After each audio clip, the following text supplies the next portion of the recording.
So I'll hear people say, if you believe it, then you can achieve it. And the problem with that is they're leaving out the most important part of the equation. And that part is work, action, actually doing something. That's what you have to do to achieve anything. Yeah, you gotta believe it, but you better get the work done. When you're a kid, you're all potential.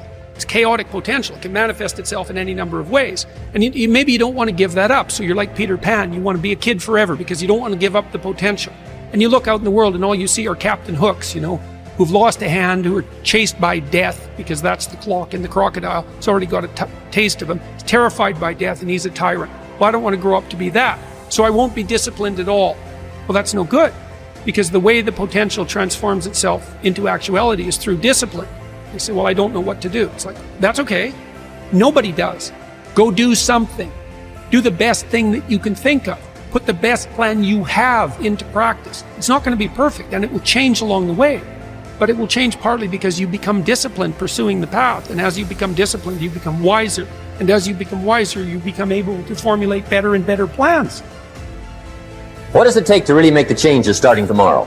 It also takes more than enthusiasm. I know we're hearing a lot about enthusiasm these days, but see, that just won't do the job. So you can get all excited about lifting 200 pounds till you get to the gym. And then you need a new excitement. And the new excitement is called discipline. Major step to human progress. Discipline. If there's one thing to get excited over, that's it.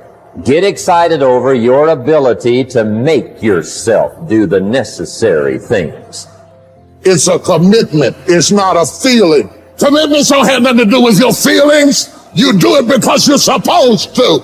It's a lifestyle. Instead of hitting that snooze button in the fucking morning and not making your bed and not cleaning your house, you don't hit the snooze button. You get up. You don't want to go run, you go run. You don't want to go swim, you go swim. You don't want to make your bed, you make your bed. You don't want to clean your house, you clean your house. You don't want to study, you fucking study. That's how you start to callous your mind. It's going to suck. It's not going to be fun. Do something that sucks every single day of your life. That's how you grow. You will never have a greater or lesser dominion than that over yourself. The height of a man's success is gauged by his self-mastery, the depth of his failure by his self-abandonment. And this law is the expression of eternal justice. He who cannot establish dominion over himself will have no dominion over others. I mean, imagine you only have $100,000 to go buy a house. And so you go look at this house and it's like, Jesus, this house, man, it's like it needs a lot of work. It's like, well, that's all you've got. Well, are you going to pretend that the house is okay the way it is? Or are you going to look for where it's rotten and where the plumbing doesn't work and where the stove doesn't work? You have to go and look and see where everything needs to be fixed. And that is harsh, man. And then in order to do that properly, someone has to have taught you, look, you aren't your problems. Well, you are. You're most fundamentally that which, if it confronts its problems, can solve them. And that's the hero myth in a nutshell, by the way. The hero is the person who confronts horrible, chaotic potential and tames it and makes something of it, right? That's the fundamental human story. But the problem is that you have to face what you don't want to face in order to fix it. Yeah. And so you look at all the things about yourself that need to be burned off, that need to be dispensed with. And that, man, especially at the beginning, especially if you're screwed up, that may be like 95% of you just has to go up in flames. And it's painful. Even some of that stuff that you have to burn off doesn't want to die. And it'll scream in agony while you're burning it off. It's not pleasant.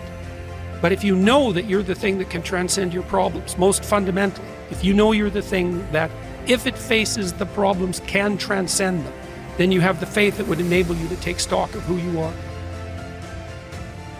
The chief task in life is simply this: to identify and separate matters so that I can say clearly to myself which are externals, not under my control, and which have to do with the choices I actually control. Where then do I look for good and evil? Not to uncontrollable externals, but within myself to the choices that are my own. Remember that among the things over which we have complete control are the goals we set for ourselves. I think that when a Stoic concerns himself with things over which he has some but not complete control, such as winning a tennis match, he will be very careful about the goals he sets for himself. In particular, he will be careful to set internal rather than external goals. Thus, his goal in playing tennis will not be to win a match, something external over which he has only partial control, but to play to the best of his ability in the match, something internal over which he has complete control. By choosing this goal, he will spare himself frustration or disappointment should he lose the match. Since it was not his goal to win the match, he will not have failed to attain his goal as long as he played his best. His tranquility will not be disrupted. The disciplined mind conquers all obstacles and achieves greatness, for it remains steadfast in the pursuit of virtue, undeterred by distractions or temptations. Discipline is the bridge between dreams and reality, turning aspirations into accomplishment. It is the compass that guides us through the storms of life, keeping us on the path of righteousness. By mastering our desires and impulses, we harness the power to shape our destiny. Discipline is the foundation of character, the forge where resilience and strength are honed. It is through disciplined action that we transform ourselves, inch by inch, into the best version of who we can be. This is from 12 Rules for Life. Rule 4 is compare yourself to who you were yesterday, not to who someone else is today.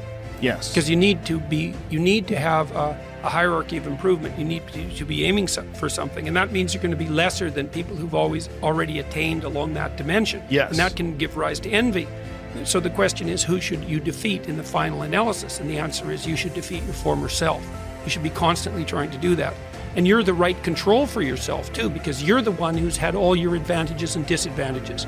And so if you want to compete fairly with someone, then you should be competing with you.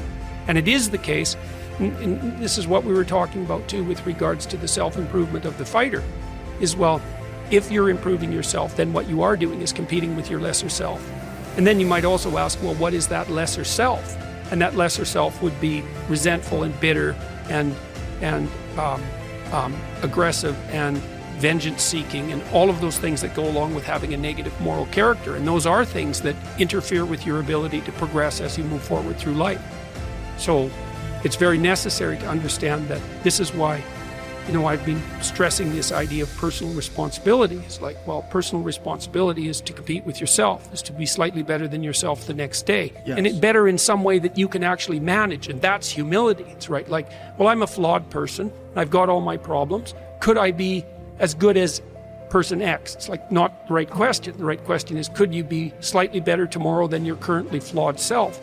And the answer to that is, if you have enough humility to set the bar properly low, then you could be better tomorrow than you are today.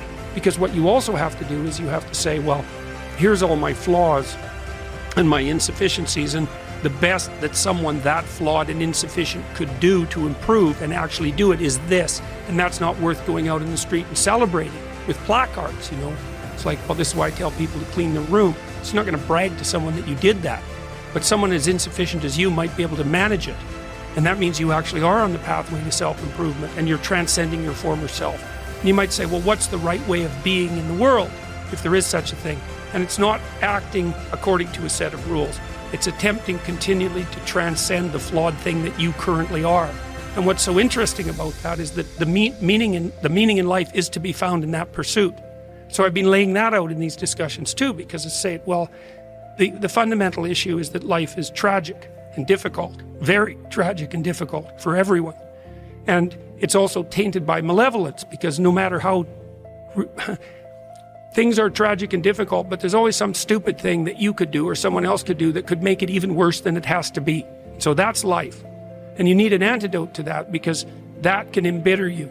Constant contact with that, just the tragedy, but the tragedy combined with betrayal and malevolence, that makes it even worse, especially if it's self-induced.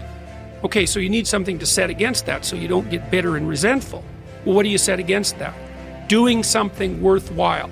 By your own definition, say. You need some reason to get the hell out of bed on a terrible day because you've got something good to do. Well, what's the best thing you can do? Transcend your current wretched and miserable self. There's meaning to be found in that, and and that's a meaning that's associated with responsibility. One of the things that I've been trying to lay out clearly is that life is hard. It's tainted by malevolence and betrayal. That can make you bitter. You need a meaning to offset that. Where's the meaning to be found? Not in rights, not in impulsive pleasure, but in responsibility. You take responsibility for yourself, so you take care of yourself. If you're good at it, you have some excess left over to take care of your damn family. If you're good at both of those, then you have some excess left over to take care of your community. Those are heavy burdens. You pick up the burdens, you find that's meaningful. The best way to pick up the burden is to continually improve yourself. And that's where the meaning is to be found. And so that meaning is in the continual self-transcendence. That's letting your old self die and the new self be reborn.